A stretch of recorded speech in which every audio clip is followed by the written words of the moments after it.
Benvenuti. Ciao. 2, stronzi. 1.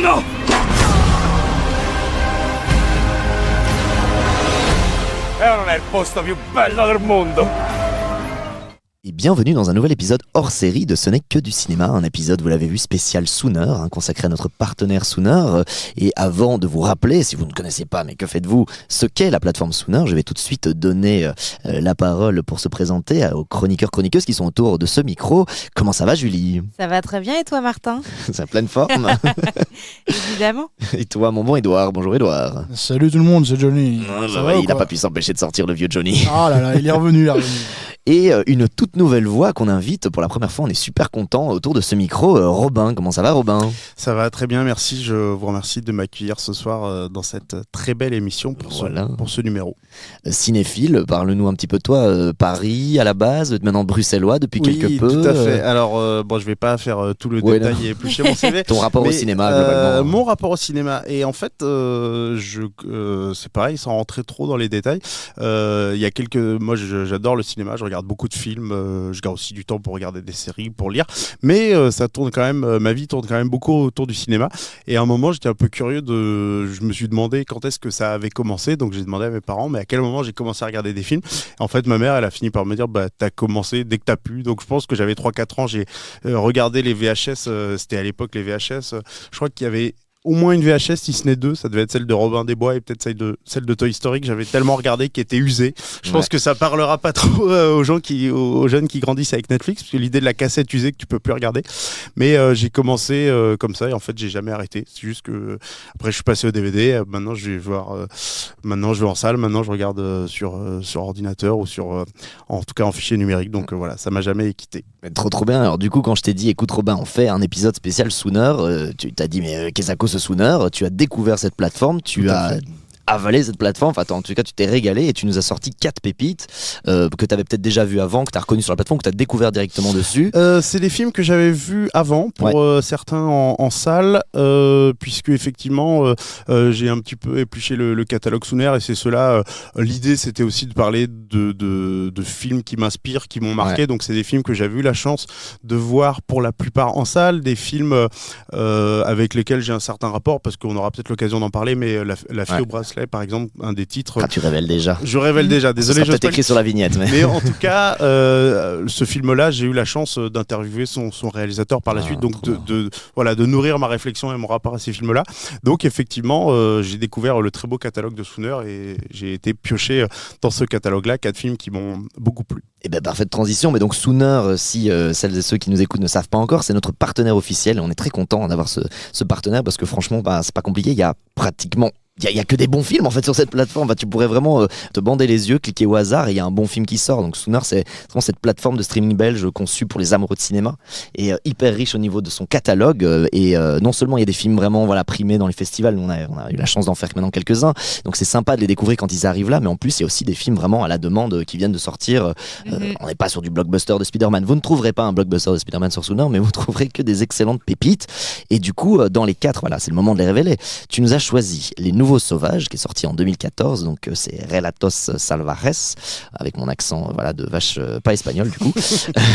Il y a El Reino, que j'ai découvert hier, c'est juste excellent aussi, 2018, de Sorogoyen. Tu nous as choisi, tu l'as dit déjà, La Fille au Bracelet, donc 2020, là pour le coup, de Stéphane de Moustier, avec notamment Melissa Geyers, qui a été une des révélations, son premier grand rôle, et aussi avec la sœur de Stéphane de Moustier, la merveilleuse Anaïs de Moustier, qu'on adore ici. Et puis, last but not least, un espèce d'ovni, blockbuster italien, Freaks Out. Là, je vois Edouard qui me fait des grands oui, monsieur. Encore le bif. 2022, de Gabriele Mainetti. Donc voilà, on a du pain sur la planche, les amis. Mais du coup, si vous êtes prêts, sans plus attendre, on va lancer peut-être la bande-annonce du premier film. Et c'est parti. ¿Qué pasó? ¿Cómo se llama esa chica de pelo largo? ¿Cuál? Tu compañera de trabajo. Por culpa de ese tipo se suicidó tu papá y lo único que se te ocurre es insultarlo. Te estoy diciendo que el cordón estaba sin pintar. ¿Sabes que sos un negro resentido? ¡Forro! Alors, le petit pitch donné par Allociné, parce que vous allez voir que Les Nouveaux Sauvages, c'est un petit peu difficile, c'est une succession de sketchs, voilà. Mais il y a un thème quand même qui les relie, voilà, l'inégalité, l'injustice, les exigences auxquelles nous expose le monde, où on vit, qui provoquent du stress, des dépressions chez beaucoup de gens, voilà, certains craquent, certains pètent des câbles. Et ben, Les Nouveaux Sauvages, c'est un petit peu un film qui leur est dédié, voilà. C'est un petit peu nébuleux dit comme ça, mais il y a quoi, 5-6 sketchs qui vont se succéder. 6 sketchs, tout à 6 fait, sketchs qui se succèdent et variables. inégales, voilà. Et de pétage de câbles variables aussi, mais tout aussi jouissif. Bah tout de suite, voilà pourquoi tu as choisi ces Nouveaux Sauvages que moi j'avais déjà vu, mais partiellement, genre 2-3 sketchs séparés, mais j'avais jamais vu l'ensemble. Pareil, je crois que la première fois qu'on me l'a montré, alors j'avais entendu parler de ce film quand il est sorti, donc tu disais en 2014, d'abord en Argentine, je pense qu'il avait fait quelques festivals, mais il est sorti en France, ça devait être début 2015, je l'avais raté, d'autant que j'étais pas en France à ce moment-là, et pour autant j'avais le concept m'alléchait, m'attirait, et je l'ai découvert, et c'est en fait la première fois que je l'ai vu, c'est pareil, j'ai vu le tout premier sketch qui ouvre le film, dont je ne dirai rien de plus, parce qu'il faut ne rien savoir si on veut vraiment le savourer. Et déjà, je me suis dit, ah oui, d'accord, ça plante les bases. Quand tu sais que le film se repose là-dessus et est ouvert par ça. Et en fait, c'est un film qui m'a beaucoup, qui m'a marqué. C'est vrai que c'est un humour qui est très particulier, c'est très noir, c'est très acide. Et pour autant, il y a beaucoup de choses qui me font rire dans des humours très différents. Et là, je pense que c'est un des films où je me suis dit, ah oui, c'est pas pour tout le monde, mais c'est pour moi. C'est-à-dire que ça me fait non seulement beaucoup rire, mais hurler de rire, et c'est vraiment, j'avais l'impression que ça me causait à moi ce que ça disait, tu parlais... Ouais, parce que c'est un peu des scènes de tous les jours, mais qui font péter un câble, comme en fait on pourrait péter un câble. Exactement. C'est un peu le truc qu'on ne fait pas parce qu'on n'est pas des sauvages, justement. Mais est-ce qu'on n'est pas des sauvages? C'est un peu ça le but du film, c'est genre d'aller un peu plus loin que là où on irait, où on s'imagine, quoi. Imagine, là je le fais. Imagine, là je le fais. Le mec m'a juste fait un bras d'honneur sur la route, c'est ça. Et je pousse le truc au max. J'ai envie de lui péter la gueule, et imagine, je le fais. Mais en fait, et c'est ça que j'adore, c'est-à-dire que au-delà du fait que c'est très très drôle, il y a quasiment ce rôle d'exutoire que peut parfois jouer le cinéma, c'est-à-dire que les situations, en tout cas les situations de départ qui sont représentées dans le film, c'est des trucs auxquels on a tous été confrontés. Effectivement, tu tombes sur un chauffard sur la route, ou c'est toi le chauffard, enfin tu te frites avec quelqu'un sur la route, ou alors tu fais face, ça, je pense qu'on est tous passés par là, à quelqu'un qui travaille pour une administration publique qui est particulièrement peu ouvert d'esprit, ça peut nous rendre fous. Pareil, des situations sociales en apparence très codifiées, comme peut l'être un mariage, puisqu'il y a aussi une scène de sketch. Le meilleur pour la fin. On va faire un tour de table de notre meilleur sketch, mais pour moi celui-là. Et donc, c'est le cinéma comme exutoire, c'est-à-dire que, comme le disait Edouard, on choisit tous de pas réagir comme ça. On se dit non, je vais pas me le faire, je vais pas. Voilà, on est civilisé. Sauf que là, et je relisais pour la préparation de l'émission des propos du réalisateur Damien de Siffron qui disait en fait, on a tous envie à un moment de péter un boulon, mais on le fait pas. Et là, c'est des gens qui le font, et c'est génial parce que du coup, tu te dis. Et puis, je parlais du cinéma, le rôle d'exutoire que ça peut jouer, et c'est aussi presque, enfin là, pour le pire et le meilleur, parce que pour certains des sketchs, ça finit vraiment très mal, et tu te dis ah oui non, donc si ça finit comme ça, je vais pas le faire parce que j'ai pas envie de finir. Et donc j'ai vraiment eu un coup de cœur. Après, c'est devenu une espèce de j'allais dire de baromètre, dans le sens où je l'ai montré à des gens, je l'ai montré notamment à mes parents, et ce film il est pas très connu, notamment en France. Je pense qu'en Argentine il est resté assez connu. C'était le plus grand départ d'un film qui sort en Argentine, j'avais lu ça, donc en termes de plus grand départ, le plus grand nombre d'entrées, quoi. En Argentine ou en Argentine, sur le marché argentin, ça a été leur blockbuster, le truc. Pareil, je relisais des choses sur le film, mais il y a eu ce côté phénomène de société, parce que ça dit pas mal de choses liées à la société dans laquelle on vit, même s'il y a ce côté quand même universel. Ça a parlé beaucoup de gens en Argentine, donc ça a provoqué beaucoup de débats, et donc effectivement c'est un film qui m'a suivi. Et ensuite je parlais de cette idée de baromètre. Le film n'est pas aujourd'hui resté très connu en France, mais il y a quelques personnes que j'ai rencontrées avec qui j'ai eu vraiment l'occasion d'en parler, et eux c'est pareil, je me suis rendu compte qu'ils avaient ce rapport à ce film assez d'abord au début le choc, et puis en plus l'idée de le revoir et de se familiariser davantage, et je pense que tu t'en souviens quand tu vois ça, c'est marquant, tu peux pas l'oublier, quoi. Non c'est ça, ça a quand même fait, j'ai vérifié, 250 000 entrées en France, qui c'est un assez beau pour score, un film argentin qui a peut-être pas eu la meilleure promo, c'est pas mal, c'est effectivement honorable. Et effectivement, c'est un film qui jusqu'à aujourd'hui encore m'a suivi. Et en plus, je sais que, alors tu le disais, il a assez bien marché. Je ne saurais pas dire en termes de proportion s'il y a beaucoup de films argentins qui sortent en France, en Belgique, mais moi je sais que c'est un des premiers films argentins que j'avais vu que j'avais vu à l'époque. J'en ai vu d'autres depuis, je pense notamment avec des films avec Ricardo Darín, qui est un petit peu la star du cinéma argentin, un film qui est excellent, qui s'appelle Dans ses yeux aussi, qui avait même fait l'objet d'un remake à Hollywood. Et en fait, c'est ça que j'adore aussi dans le cinéma, c'est-à-dire que j'avais découvert une cinématographie entière, c'est-à-dire un réalisateur, des acteurs qui sont pour la plupart des stars là-bas, c'est ça. Et en fait, c'est ce que Damian Szifron disait, c'est-à-dire que il a réussi à avoir dans le même film des gens qui sont d'habitude pas dans le même film, puisqu'ils ont tous habitués à jouer des premiers rôles. Et en fait, là, étant donné qu'ils jouent chacun 10-15 minutes, et séparément, j'imagine que pour réconcilier les égos, ça devait être plus facile aussi. Et en fait, je parlais de Ricardo Darín, mais celle qui joue la mariée dans le dernier sketch, c'est une actrice qui est assez phénoménale, qui s'appelle Erika Rivas. Et en fait, il y a plein de films argentins ou même hispanophones, y compris des films d'Almodovar, des choses comme ça, que j'ai vu depuis. Je me suis dit, ah oui, lui, je l'ai vu dans Les Nouveaux Sauvages, je me souviens de son rôle parce qu'en plus c'est beaucoup de rôles marquants. Et d'ailleurs, je parlais du cinéma hispanophone au sens large. Quand on sait que le film est produit par Pedro Almodovar et son frère, c'est quand même pas mal, puisque aujourd'hui, alors il a commencé dans des trucs, Almodovar à l'époque de la Movida, à la fin des années 80, c'était des choses très chocs. Il y avait certains de ses premiers films, on est parfois à la limite de la scatophilie ou de la pornographie. Et aujourd'hui, on a l'image de films très canois, mais en tout cas c'est un peu rangé. Voilà, des films beaucoup plus rangés, beaucoup plus feutrés. Le dernier, La chambre d'à côté, était même un peu trop plan-plan pour moi. J'avais vu les mamans parallèles, la Mother Parallèle, Madres Parallèles. Mais c'est vrai, bien, mais c'était pas. Voilà, parfois, t'as envie de prendre les personnages et de les secouer, même si c'est toujours très bien écrit, très bien joué. Et là, je me souviens, je m'étais dit, ah ouais, donc en fait, Almodovar, il a un peu mis de l'eau dans son vin, mais pour produire. Du coup, il continue de produire des trucs un peu cash. Il a toujours gardé ce côté un peu punk. Très très bien. Du coup, on va passer au deuxième film. Et juste avant, je vous avais promis un petit tour de table sur les sketchs. Est-ce que tu les as bien en tête, les 5 ? Mais moi, c'est celui de l'avion, c'est inégalé.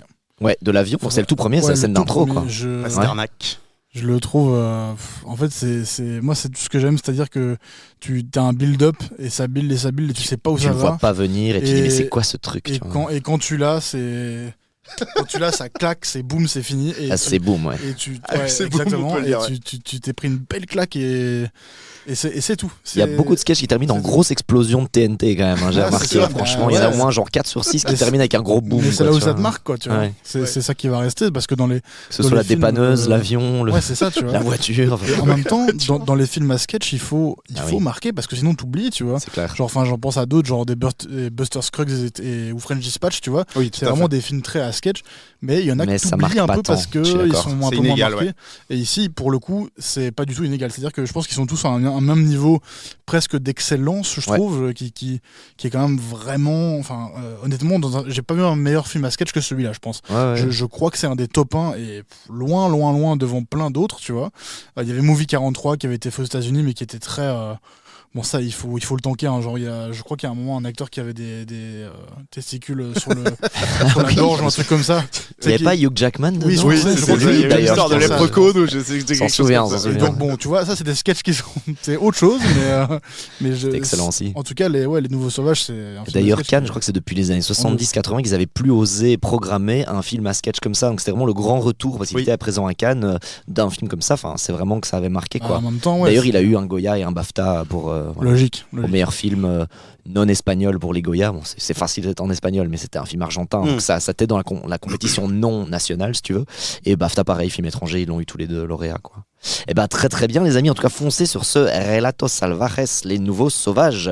Et puis, nous, on va passer au deuxième film de la sélection de Robin. On peut appeler ça la sélection de Robin. C'est très flatteur. Vu les films convoqués, j'accepte tout à fait la paternité de cette liste, en tout cas. On va passer à El Reino. ¿Quién es Manuel López Vidal? Un ciudadano normal. ¿De verdad se considera un ciudadano normal? ¿Qué ha pasado? Hay unas grabaciones. El registro ha comenzado a primera hora de la mañana. A partir de ahora quiero que me lo cuentes todo. ¿Te dije que no te quedaras con pruebas o no te lo dije? ¿Con quién has hablado de lo nuestro? El problema es tu puta incontinencia verbal, joder. Que mi nombre ya ha salido en los papeles y yo aquí estoy jugándome el puto retrato. Tranquilo, ¿no? ¿Por qué entraste en política? Alors, El Reino, pour le petit pitch, Manuel López Vidal est un homme politique influent dans sa région, mais alors qu'il doit entrer à la direction nationale de son parti, il se retrouve impliqué dans une affaire de corruption qui menace un de ses amis les plus proches.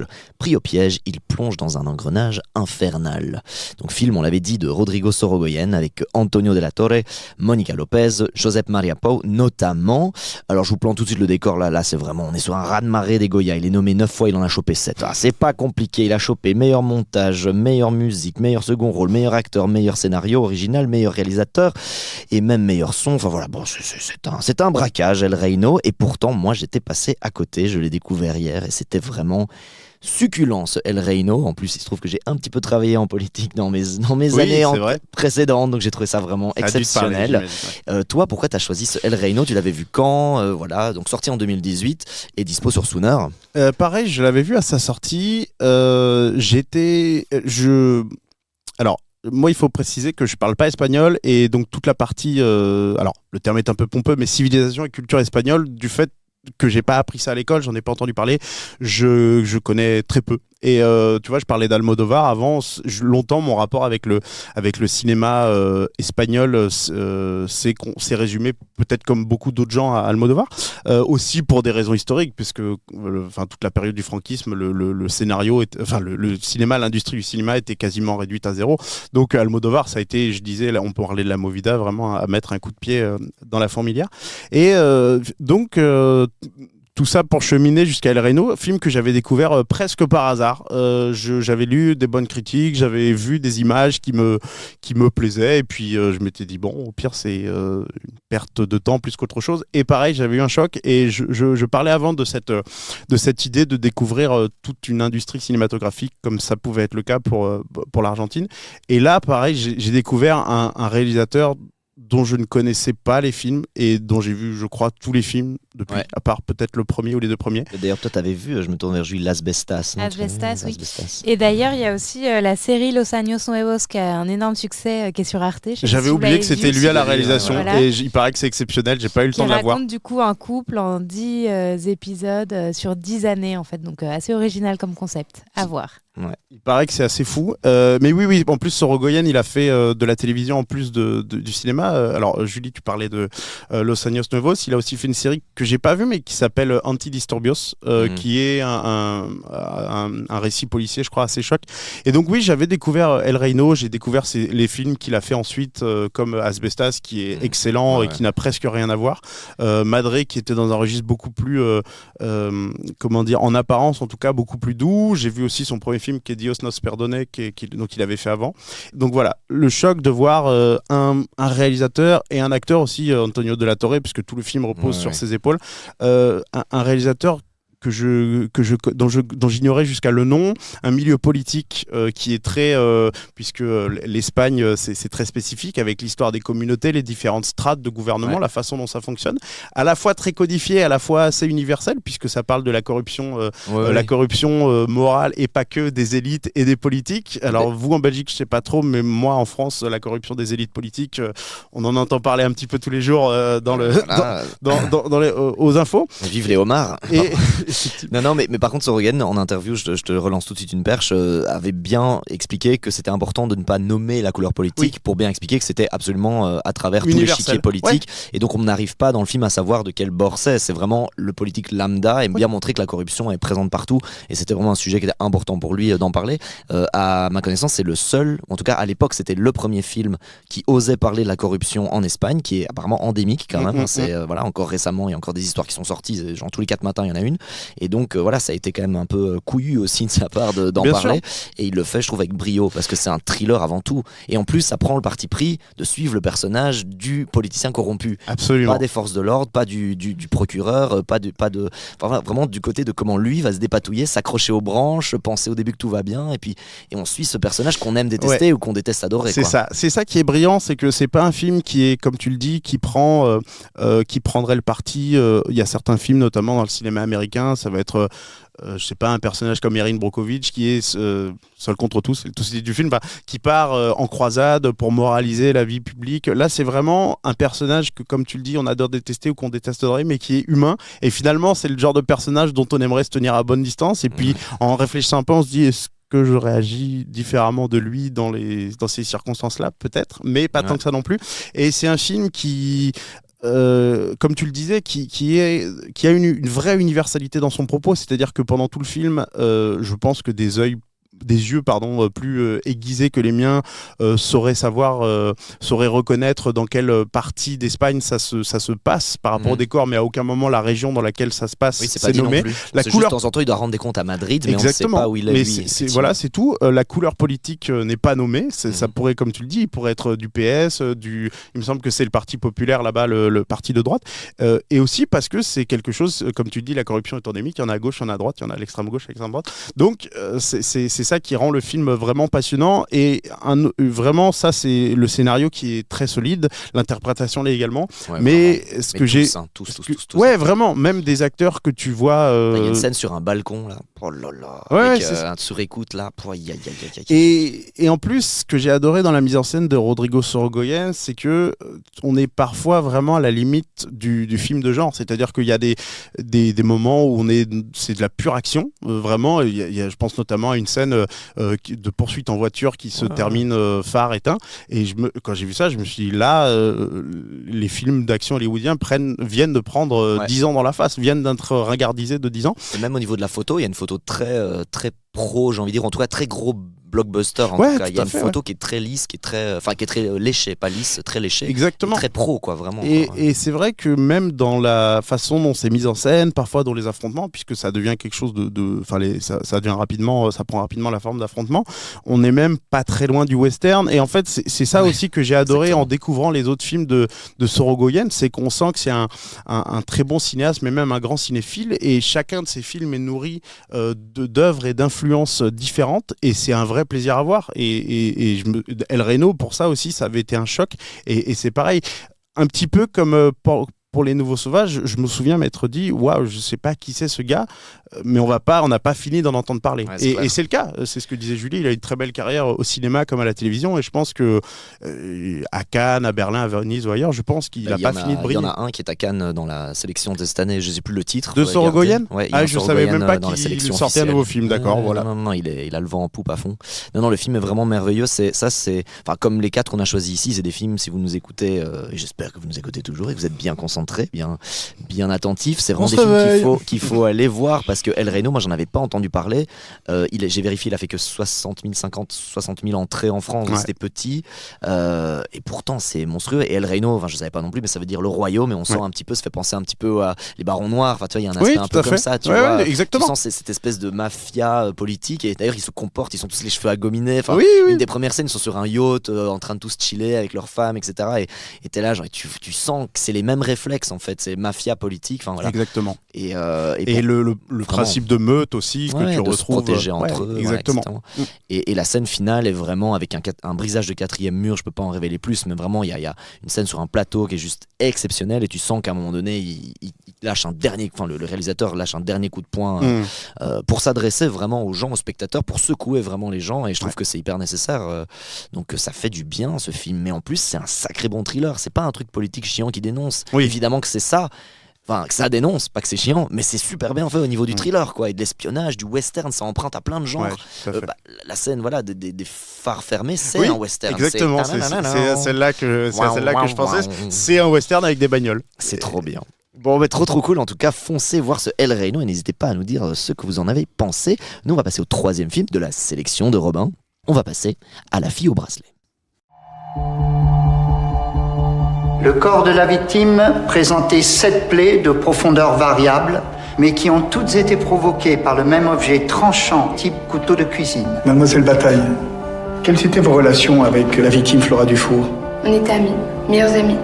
Vous affirmez donc, vous n'avez ni agressé ni tué Flora Dufour? C'est bien ça. Alors, La fille au bracelet, film sorti en 2020 pour le petit pitch. Lise, 18 ans, vit dans un quartier résidentiel sans histoire et vient d'avoir son bac. Mais depuis 2 ans, Lise porte un bracelet car elle est accusée d'avoir assassiné sa meilleure amie. Voilà. Donc film de Stéphane Demoustier, on l'a dit, avec Melissa Gers dont c'était le premier rôle, Rochdi Zem et Chiara Mastroianni, exactement, je savais que j'allais me planter en le prononçant. Film qui a eu le César de la meilleure adaptation 2021, donc l'année qui a suivi aussi. Voilà, ce petit Fille au bracelet, je sais que toi tu l'as vu, Julie. Édouard, je le vois, il me fait des grands signes, non, j'ai pas eu le temps de le voir. Et toi, Robin, voilà, cette Fille au bracelet, voilà, tu avais dit, tu avais eu l'occasion d'interviewer du coup Stéphane Demoustier. C'était juste pour étaler ma culture, juste pour dire que je passais mon temps au festival. Je connais Stéphane, non, je connais les Demoustier. Je l'ai rencontré en plus au festival du film de Gand, donc on reste en Belgique à l'occasion de. Ça se dit Gand, mais de Gand, pardon, de Rennes, bon, je sais plus. C'était à l'occasion de la sortie de son dernier film, L'Inconnu de la Grande Arche, qui est encore différent. Et oui, je saisis la perche que tu as tendue un peu plus tôt parce que tu parlais d'adaptation. Effectivement, on le sait pas forcément, mais c'est l'adaptation d'un film argentin qui s'appelle. On est toujours dans l'Argentine. Exactement, c'est un petit peu le fil conducteur, mais c'est totalement.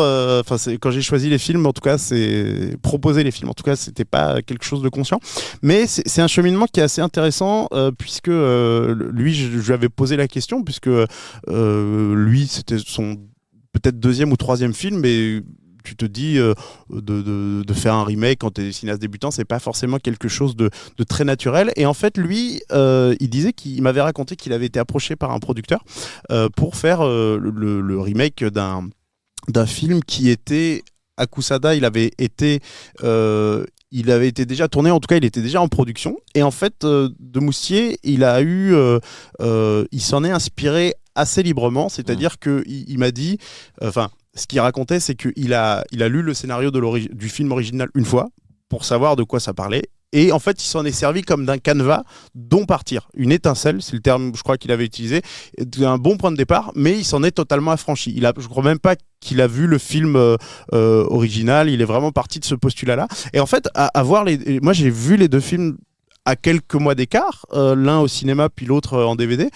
Et en fait, c'est deux films qui n'ont en commun que leur point de départ, effectivement, qui sont très différents, puisque Akusada se concentre davantage sur la machine judiciaire, puisqu'évidemment, il s'agit de prouver la culpabilité de cette jeune fille, et les différents avocats utilisent parfois des coups bas pour parvenir à leur fin. Tu as aussi toute une dénonciation du système médiatique qui, en Argentine ou en Europe, ça fonctionne tout aussi bien, se repaît, j'allais dire, de ces affaires-là, l'obsession pour le true crime dont on entend parler. Et en fait, lui, dans sa version du scénario, dans son film, dans La Fille au bracelet, Stéphane Demoustier, il a totalement dépouillé ça. Et en fait, c'est ce qu'il me disait, il voulait vraiment mettre l'accent sur les personnages. Et en fait, il me disait, moi, quand j'ai écrit le scénario, j'étais jeune papa et je voulais faire un film finalement sur l'impossibilité quasiment en tant que parent qu'on a à comprendre ses enfants et à savoir ce qui se passe vraiment dans la tête de ses enfants. Contrôler leur vie, ils font leurs propres choix, parfois très tôt. Voilà. Et c'est ça qui 16 ans, elle a sa vie, elle a son univers, et tu pourras faire ce que tu veux, tu peux pas le maîtriser. Quoi. Et voilà, il y a bien des aspects de sa vie qui sont mystérieux pour ses parents. Et en fait, c'est ça qui est intéressant, c'est que c'est un parti pris que je trouve vraiment, que je trouve assez gonflé et vraiment intéressant, c'est qu'en dépit de son titre, La Fille au bracelet n'adopte pas le point de vue de la fille au bracelet, mais vraiment le point de vue de ses parents qui eux-mêmes se posent beaucoup de questions, se questionnent sur leur part de culpabilité dans le crime qui a été commis, crime dont on ne sait jamais le fin mot de l'histoire. Et finalement, d'ailleurs, je précise pour la forme, le film de Demoustier, en tout cas pour ma part, je l'ai trouvé supérieur à l'original, puisque en remettant l'humain et les relations, les dynamiques humaines au centre de son film, c'est vraiment, il l'éclaire sous un tout autre jour. Et en plus, je trouve que les personnages sont au cœur du film et sont joués par des acteurs et des actrices qui sont phénoménaux. Et ben je me retourne vers Julie. Toi, cette Fille au bracelet, tu l'avais vue à la sortie. Oui, moi je l'ai vue quand c'est sorti parce que notamment il y avait Anaïs Demoustier. Tu n'en rates pas. Moi aussi, j'adore Anaïs Demoustier. Je suis là tout et elle a un très beau rôle en plus. Elle a un très beau rôle et ça change de ce qu'elle fait d'habitude. Donc moi, je l'ai beaucoup aimé. Voilà, c'est un peu à contre-emploi. Après, il y avait aussi Alice et le maire qui était aussi dans cette fibre un peu politique. Avec Lucchini, ce truc. Oui, tout à fait. Alice et le maire. Elle a eu le César. Oui, c'est vrai. Mais j'avoue que j'ai été assez déçue. Je trouve le film assez aseptisé. Je trouve que Melissa Gers, qu'on retrouve en plus dans la petite dernière, que je trouvais vraiment géniale et très viscérale, là je la trouve totalement aseptisée et j'ai eu du mal un peu avec le jeu. J'ai trouvé ça un peu pâle, un peu faux. Un peu atone, un sous-jeu en fait, voilà, qui me dérange un peu. Et du coup, comme tu disais, moi je trouve que ça manque un peu de parti pris et de regard sur il y va mais sans trop y aller, et du coup pour moi ça manquait un peu de parti pris, d'enjeu, et j'ai trouvé ça un peu plat. Ça manquait un peu de rythme. Oui, quand je l'ai vu, je trouvais que ça manquait un peu de rythme. Après, j'aime bien. De toute façon, les films de procès, c'est un peu la mode en plus en ce moment. C'est c'est toujours très sympa. Et puis les plaidoiries, les avocats, c'est toujours un peu sympa, de savoureux d'entendre un peu les trucs. C'est un peu. Moi, j'avais un peu du mal parce que je trouve que Anaïs de Moustier en méchante, je n'arrive pas. Il y a un petit truc qui sonne faux. Elle est juste trop choupie dans la vraie vie. Elle a l'air trop gentille pour être une méchante procureure, tu vois, genre qui veut vraiment, condamner. Du coup, cette fille, quitte à vraiment même. C'est un peu dissonant. C'est un peu dissonant. Et en même temps, je lisais aussi les interviews de son frère, le réalisateur, qui disait à la base, j'avais casté un mec de 60 ans, tu vois, qui a de l'expérience, qui est hyper crédible, qui a une autorité judiciaire palpable et tout. Et puis il s'est dit, mais en fait, il y a énormément de mal à remplir les cadres. C'est vrai en Belgique et en France aussi pour ce genre de fonction. Et en fait, du coup, il y a énormément de presque de stagiaires, ou en tout cas de jeunes, de étudiants à peine sortis, de débutants, qui se retrouvent à avoir des rôles comme ça, à être là-dedans. Donc en fait, c'est assez réaliste d'avoir des petites meufs qui ont l'air d'avoir 25 ans, qui en sont déjà à devoir persécuter vraiment parfois des crimes aux assises, quoi, tu vois. Donc, et donc il disait, mais en fait c'est assez réel, donc il a pensé que c'était un peu intéressant de faire ça à contre-emploi. J'entends, peut-être aussi ses frères et sœurs qui se font plaisir aussi, je pense qu'on se renvoie. Il aurait pu prendre plein d'autres actrices qui n'étaient pas sa sœur. Je trouvais un peu un miscast, mais sinon, moi ça m'a moins dérangé que toi, Julie, le rôle principal, même si il y a des moments où elle dit rien, mais elle dit quelque chose, enfin, c'est un peu frustrant, et en même temps je pense qu'elle a été pilotée comme ça dans le film, pour que voilà, un peu frustré qu'on ne sache jamais le fin mot de l'histoire. Il y a quand même quelqu'un qui est mort et on ne sait pas, et c'est un peu embêtant, mais voilà. Non, mais sinon un petit film qui se regarde très très bien. Moi j'ai quand même pas passé un mauvais moment. Oui, tout à fait. Et juste, je rebondis sur ce que tu disais, tu parlais de la mode, et c'est vrai qu'il y a eu, alors c'était il y a peut-être 4 ou 5 ans de ça, j'ai l'impression qu'en 2-3 ans il y a pas mal de films qui sont sortis sur des sujets assez proches, puisqu'il y avait eu beaucoup plus connu Anatomie d'une chute, qui était sur un... Le procès Goldman aussi. Effectivement, le procès Goldman. Il y avait eu un film qui a été... alors, je sais pas s'il était sorti en Belgique, mais un film qui s'appelait Saint-Omer. Sur chez nous, il était bien distribué. Qui était assez choquant. D'ailleurs, je pense possiblement sur Sooner aussi, je suis quasi sûr. Alors, s'il est sur Sooner, voyez-le d'autant plus, c'est assez merveilleux. Donc oui, effectivement, on sent que c'est des sujets qui reviennent au centre des préoccupations des cinéastes. Eh ben très très bien les amis, on est un petit peu contre le temps, on va devoir un petit peu accélérer, mais pas sans avoir parlé de la 4e sélection, de la sélection de Robin. On va vous parler de Freaks Out. Franz, si è convinto che esistono scherzi della natura dotati di poteri speciali. E il suo regalo per Hitler? Un pugno di superuomini con lui al comando. Baby, can't you see I'm calling? A guy like you should wear warning. Io come faccio senza te? It's dangerous. Non ci separa nessuno. I'm falling. Manco la guerra. Alors, Freaks Out, sorti en 2022 pour le petit pitch, Rome, 1943, sous l'occupation nazie. La ville éternelle accueille le cirque où travaillent Mathilde, Cencio, Fulvio et Mario comme phénomène de foire. Israël, le propriétaire du cirque et figure paternelle de cette petite famille, tente d'organiser leur fuite vers l'Amérique, mais il disparaît. Privé de foyer et de protection dans une société où rien ne va plus, les 4 freaks vont tenter de survivre dans un monde en guerre. Donc voilà, film de Gabriele Mainetti avec Claudio Santamaria, avec Aurora Giovinazzo et Pietro Castellitto. Je galère, mais tu t'es pas trop mal tu t'es bien débrouillé. C'est pas trop vianderito en tout cas. Et toi, du coup Robin, ce Freaks Out, et je sais que Edouard m'a dit aussi en off qu'il était très fan de ce film. Je l'appelle blockbuster italien parce que c'est vraiment de ça dont il s'agit. Oui, ça, hein. Ouais, tout à fait. Je suis très curieux de connaître l'avis d'Edouard ensuite. Mais oui, alors moi, c'est un film que j'avais vu également en salle et j'étais tombé un peu dessus par hasard. Je pense que c'est parfois quand on arrive en fin de semaine et que on a vu tout ce qu'il y avait. On va voir des trucs. Ouais, voilà. Sur un malentendu. Et je sais qu'il y avait eu très peu de séances en France. Je sais pas s'il s'est rattrapé un peu après en DVD mais c'est un film vraiment. Il était en Belgique, Edouard. Moi, je l'ai pas vu passer. Ouais, il est sorti en Belgique un peu dans les EGC, etc. Ouais, il a fait inaperçu. Mais et en fait, je sais que quand j'avais vu le pitch de ce film que tu rappelais à l'instant, je m'étais dit mais là c'est pour moi quoi. C'est-à-dire que moi que je vais voir un petit peu, j'allais dire servilement, mais tous les Marvel et les DC qui sortent, je suis globalement déçu par tous ceux que je vais voir. Je suis agréablement surpris de temps en temps. Et là en fait, je m'étais dit ouais, un truc de super-héros, mais pas comme d'habitude, avec comment dire, ce parti pris là encore de biais qu'on retrouve dans certains comics américains, d'inscrire ça dans une période très précise. Donc là, en l'occurrence, effectivement, le fascisme, le Troisième Reich. En plus, d'un point de vue historique, c'est assez intéressant puisqu'on sait que c'est un petit peu ce qu'on voyait déjà dans le premier Indiana Jones, tout ce qui était le surnaturel, le fantastique, les régimes fascistes, notamment Hitler, s'intéressait beaucoup à ça. Et c'est un film justement que j'avais découvert, que j'étais allé voir en me disant que ça allait me plaire mais que je savais pas trop quoi en attendre. Je connaissais pas les acteurs. Là encore, c'est un cinéaste que je connaissais pas. Et effectivement, tu disais, c'est un vrai blockbuster parce que je pense qu'il a coûté assez cher et au niveau de la réalisation, des effets spéciaux, c'est soigné. Tu sens qu'il y a des très bonnes idées qui sont pas plombés par un mauvais budget avec des effets spéciaux qui auront très mal vie. Et j'ai adoré. Et vraiment, c'est vraiment un film dont il y a assez peu de représentants, dans le sens où c'est un film qui est assez populaire, assez accessible, puisque ça s'inscrit dans un genre qui est connu et qui parle à beaucoup de gens maintenant, le film de super-héros, et pour autant avec un vrai parti pris au niveau de la mise en scène.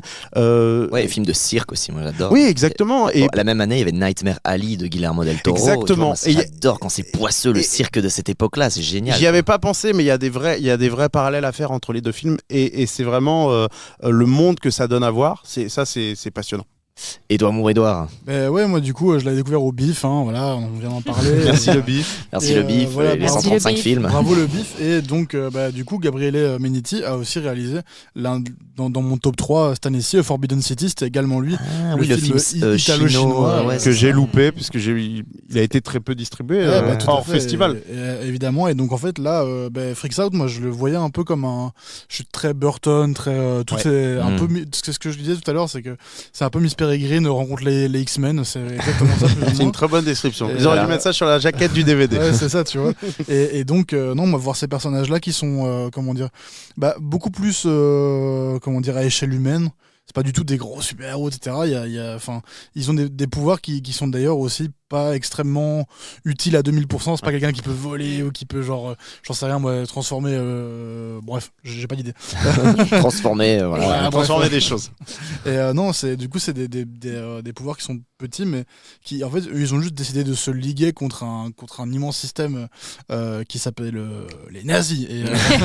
Et donc, il va falloir se débrouiller avec ça. Et en fait, c'est une take que j'avais pas encore vue sur la guerre ou sur comment tu peux être vu quand t'es un freak aux yeux de certaines personnes.